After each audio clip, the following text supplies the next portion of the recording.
Today's word is bootstrap. What does it mean? Where do you use it? What's bootstrap funding? Let's find out these and more. Hi there, welcome to TELW, the English Workshop with me, Manu, your English coach. In this series of vocabulary videos, we're going to look at individual words or phrases and discuss around 6 aspects: pronunciation, meaning, the primary use, using the word or phrase in a sentence, a few relevant questions, if any, and some synonyms, again, if any. Let's start. Pronunciation. Bootstrap. You stress the first syllable boot. Bootstrap.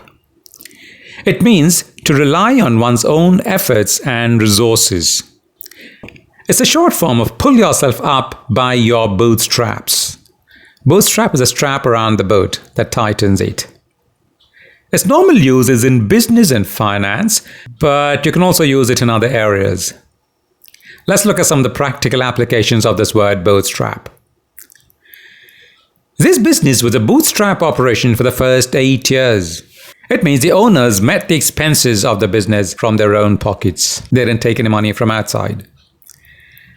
I bootstrapped my way through college. It means I paid for my education on my own. Nobody helped me.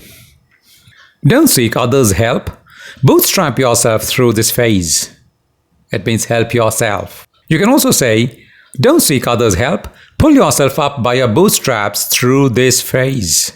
If you like this video, hit the like button and subscribe to our channel. Hit the bell icon to get more such videos regularly.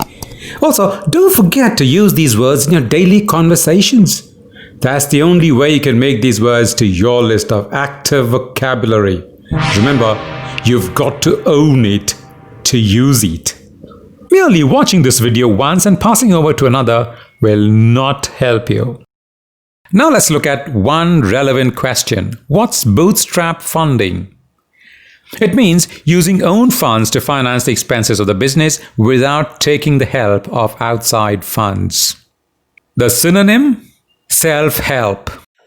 Thank you for watching this video, liking it and subscribing to our channel. We'll see you in the next video. Until then.